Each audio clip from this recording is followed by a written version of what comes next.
Hello, this is A Gathering of the Tribe by Charles Eisenstein.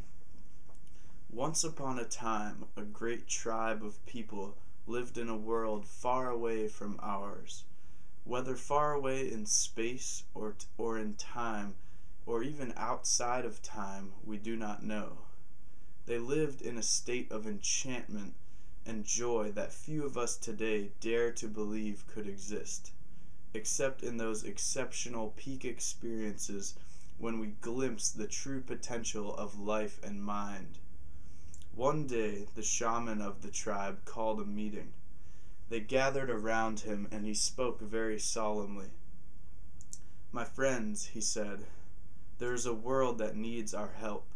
It is called Earth, and its fate hangs in the balance. Its humans have reached a critical point in their collective birthing, and they will be stillborn without our help. Who would like to volunteer for a mission to this time and place and render service to humanity?" "Tell us more about the mission," they asked.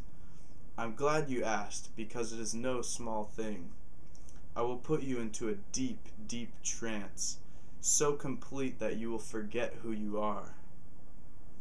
You will live a human life, and in the beginning you will completely forget your origins. You will forget even our language and your own true name. You will be separated from the wonder and beauty of our world, and from the love that bathes us all. You will miss it deeply, yet you will not know what it is you are missing. You will only remember the love and beauty that we know to be normal as a longing in your heart. Your memory will take the form of an intuitive knowledge as you plunge into the painfully marred earth, that a more beautiful world is possible. As you grow up in that world, your knowledge will be under constant assault. You will be told in a million ways that a world of destruction, violence, drudgery, anxiety, and degradation is normal. You may go through a time when you are completely alone, with no allies to affirm your knowledge of a more beautiful world. You may plunge into a depth of despair that we, in our world of light, cannot imagine. But no matter what, a spark of knowledge will never leave you. A memory of your true origin will be encoded in your DNA. That spark will lie within you inextinguishable until one day it is awakened. You see, even though you will feel for a time utterly alone, you will not be alone. I will send you assistance, help that you will experience as miraculous, experiences that you will describe as transcendent. For a few moments or hours or days, you will reawaken to the beauty and the joy that is meant to be. You will see it on Earth, for even though the planet and its people are deeply wounded, there is beauty there still, projected from past and future onto the present as a promise of what is possible and a reminder of what is real. You will also receive help from each other. As you begin to awaken to your mission, you will meet others of our tribe. You will recognize them by your common purpose, values, and intuitions, and by the similarity of the paths you have walked. As the condition of the planet Earth reaches crisis proportions, your paths will cross more and more. The time of loneliness, the time of thinking you might be crazy, will be over.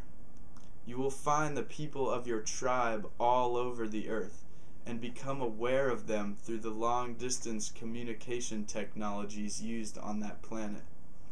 But the real shift, the real quickening, will happen in face-to-face gatherings in special places on Earth. When many of you gather together, you will launch a new stage on your journey, a journey which, I assure you, will end where it began. Then, the mission that lay unconscious within you will flower into consciousness. Your intuitive rebellion against the world presented to you as normal will become an explicit quest to create a more beautiful one. In the time of loneliness, you will always be seeking to reassure yourself that you are not crazy. You will do that by telling people all about what is wrong with the world, and you will feel a sense of betrayal when they don't listen to you. You will be hungry for stories of wrongness, atrocity, and ecological destruction, all of which confirm the validity of your intuition that a more beautiful world exists. But after you have fully received the help I will send you, and the quickening of your gatherings, you will no longer need to do that, because you will know. Your energy will thereafter turn toward actively creating the more beautiful world. A tribeswoman asked the shaman, "How do you know this will work? Are you sure your shamanic powers are great enough to send us on such a journey?" The shaman replied, "I know it will work, because I have done it many times before. Many have already been sent to Earth to live human lives, to lay down the groundwork for the mission you will undertake now. I've been practicing. The only difference now is that many of you will venture there at once. What is new in this time you will live in is that the gatherings are beginning to happen." A tribesman asked, "Is there a danger we will become lost in that world and never wake up from the shamanic trance? Is there a danger that the despair, the cynicism, the pain of separation will be so great that it will extinguish the spark of hope, the spark of our true selves and origin, that we will separated from our beloved ones forever?" The shaman replied, "That is impossible. The more deeply you get lost, the more powerful the help I will send you. You might experience it at the time as a collapse of your personal world, the loss of everything important to you. Later you will recognize the gift within it. We will never abandon you." Another man asked, "Is it possible that our mission will fail and that this planet Earth will perish?" The shaman replied, "I will answer your question with a paradox. It is impossible that your mission will fail, yet its success hangs on your own actions. The fate of the world is in your hands.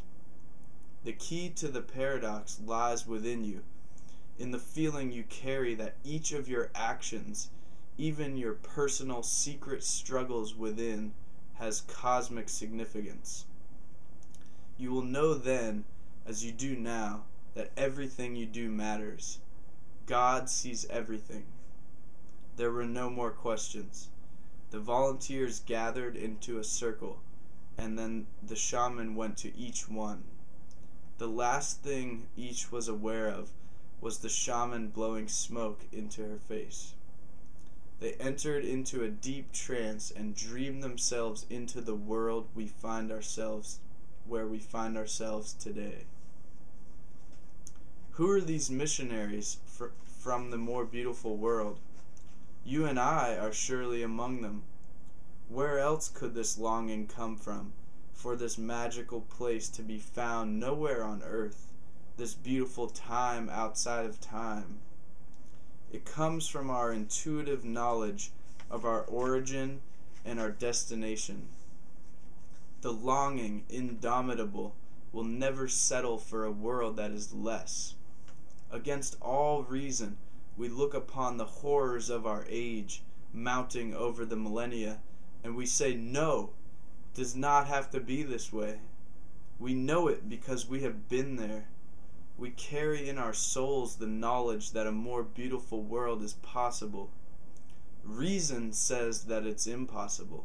Reason says that even to slow, much less reverse, the degradation of the planet is an impossible task, politically unfeasible, opposed by the money power and its oligarchies. It is true that those powers will fight to uphold the world we have known. Their allies lurk within even ourselves: despair, cynicism, and resignation to carving out a life that is good enough for me and mine. But we of the tribe know better. In the darkest despair, a spark of hope lies inextinguishable within us, ready to be fanned into flames at the slightest turn of good news. However compelling the cynicism, a jejune idealism lies within us, always ready to believe, always ready to look upon new possibilities with fresh eyes, surviving despite infinite disappointments. And however resigned we may have felt, our aggrandizement of me and mine is half-hearted, for part of our energy is looking elsewhere, outward toward our true mission. I would like to advise caution against dividing the world into two types of people: those who are of the tribe and those who are not. How often have you felt like an alien in a world of people who don't get it and don't care?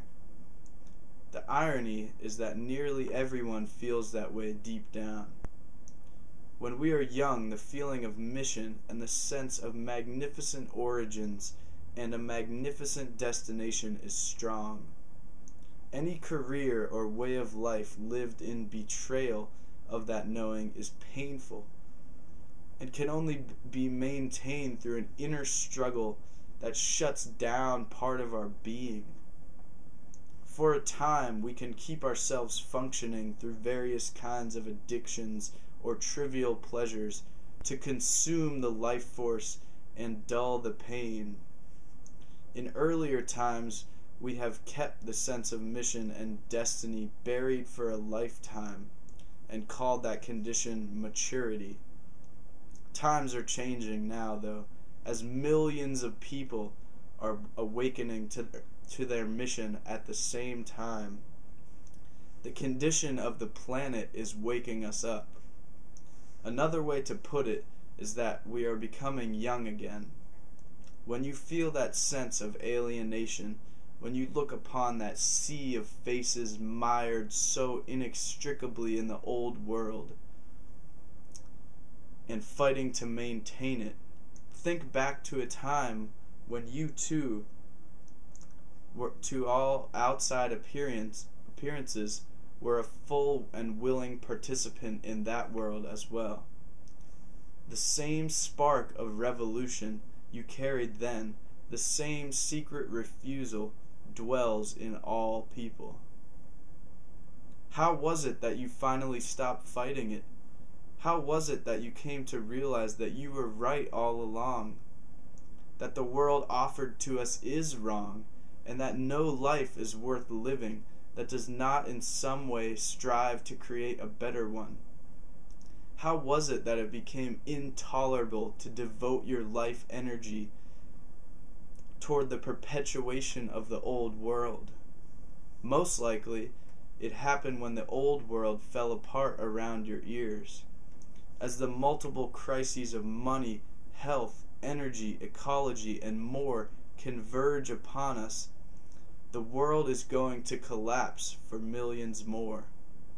We must stand ready to welcome them into the tribe.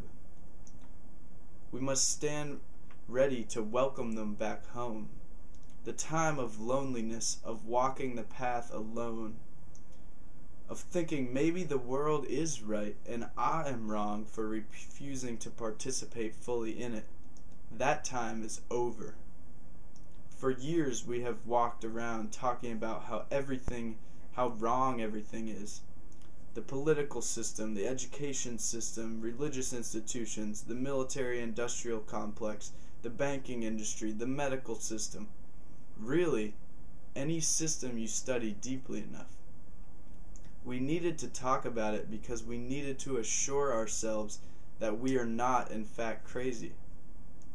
We needed as well to talk about alternatives, the way things should be. We should eliminate CFCs. They should stop cutting down the rainforest. The government should declare no fishing zones. This talk, too, was necessary, for it validated our vision of the world that could be. A peaceful and exuberant humanity living in co-creative partnership with a wild garden earth. The time, though, for talking merely to assure ourselves that we are right is coming to an end. People everywhere are getting tired of it. Tired of attending yet another lecture, organizing yet another discussion group online. We want more. A few weeks ago, as I was preparing for a speaking trip to Oregon, the organizers told me, these people don't need to be told what the problems are.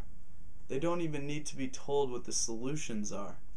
They already know that, and many of them are already in action. What they want to do is take their activism to the next level.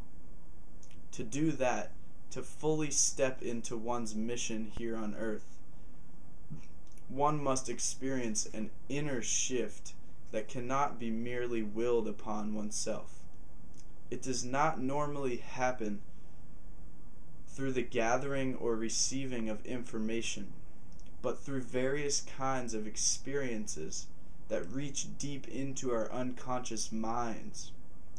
Whenever I am blessed with such an experience, I get the sense that some benevolent yet pitiless power, the shaman in the story, has reached across the void to quicken me, to reorganize my DNA, to rewire my nervous system.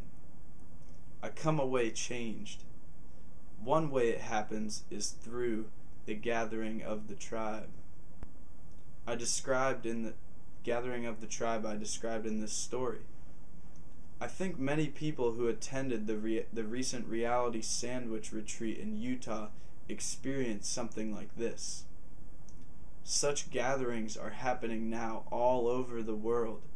You go back, perhaps, to real life afterwards, but it no longer seems so real.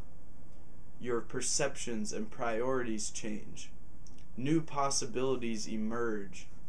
Instead of feeling stuck in your routines, life changes around you at a vertiginous pace.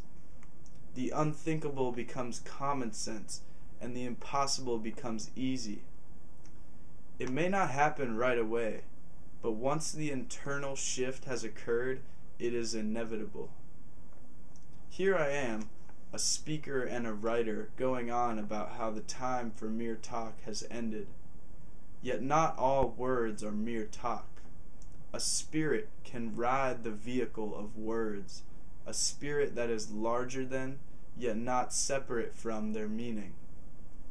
Sometimes I find that when I bow into service, that spirit inhabits the space in which I speak and affects all present.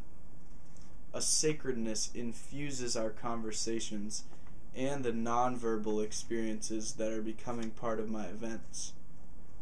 In the absence of that sacredness, I feel like a smartass, up there entertaining people and telling them information they could just as easily read online. Up there entertaining.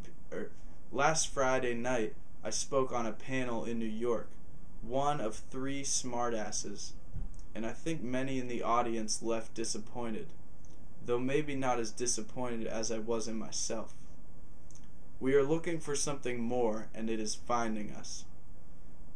The revolutionary spark of our true mission has been fanned into flames before, only to return again to an ember.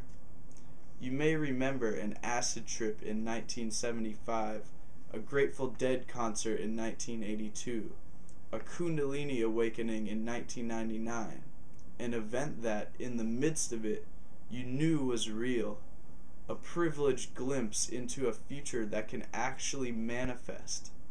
Then later, as its reality faded into memory and the inertial routines of life consumed you, you perhaps dismissed it and all such experiences as an excursion from life, a mere trip. but something in you knows it was real, realer than the routines of normalcy. Today, such experiences are accelerating in frequency as normal falls apart. We are at the beginning of a new phase. Our gatherings are not a substitute for action. They are an initiation into a state of being from which the necessary kinds of action arise. Soon you will say, with wonder and serenity, I know what to do, and I trust myself to do it. Thank you for listening. Once again, that was A Gathering of the Tribe by Charles Eisenstein. My name is Phil Osophical, and Charles Eisenstein wrote an amazing book called The Ascent of Humanity, and his website is ascentofhumanity.com. Have a wonderful day.